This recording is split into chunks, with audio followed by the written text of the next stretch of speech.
માનનીય ગૃહ રાજ્યમંત્રીશ્રીના આદેશ બાદ અને ડીજીપી સરની સૂચના અને તેમના માર્ગદર્શન હેઠળ બનાસકાંઠા જિલ્લામાં પણ જેટલા પણ લુખ્ખા અને એવા તત્વો હતા જે લોકો વારંવાર શરીર સંબંધી ગુના, વારંવાર મિલકત સંબંધી ગુના, ચોરીના ગુના તથા સાથે સાથે એવા તમામ લોકો કે જે પ્રોહિબિશનની પ્રવૃત્તિની સાથે જોડાયેલા હોય, જે લોકો એનડીપીએસની પ્રવૃત્તિ સાથે જોડાયેલા હોય, જે લોકો વારંવાર જુગારની પ્રવૃત્તિની સાથે, ક્રિકેટ સટ્ટાની પ્રવૃત્તિ સાથે જોડાયેલા હોય, ખાણ ખનીજની ચોરીની પ્રવૃત્તિ સાથે જોડાયેલા હોય, આવા અઢળક લોકોની યાદી જે છે બનાસકાંઠા પોલીસ દ્વારા તૈયાર કરવામાં આવી હતી 100 કલાકની અંદર. અને આવા તમામ તત્વો કે જો એમની પાસે ગેરકાયદેસર નળ કનેક્શન, ગેરકાયદેસર ઇલેક્ટ્રિસિટી કનેક્શન કે એ લોકો ક્યાં દબાણ કરેલું હોય તો તેની ઉપર પણ કાર્યવાહી કરવામાં આવી રહી હતી.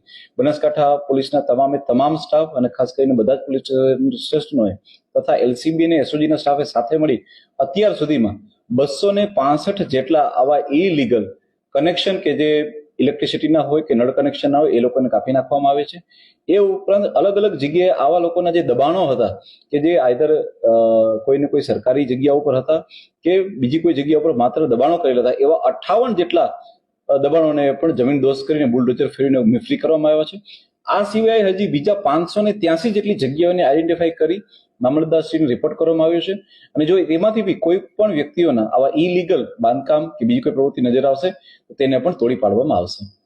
સર, વિપક્ષ દ્વારા અનેક વખત બનાસકાંઠા પોલીસની કામગીરી પર સવાલ ઉઠાવ્યા છે, એ બાબતે કોંગ્રેસ દ્વારા આક્ષેપ જો હું આપણે કહીશ કે એ કેટલાક રાજકીય આક્ષેપો હોય, પરંતુ અમે એ બાબતમાં પડતા નથી. પોલીસ તરીકે અમારું હંમેશા ફોકસ હોય છે કે અમે લોકો કામ ઉપર ધ્યાન આપીએ.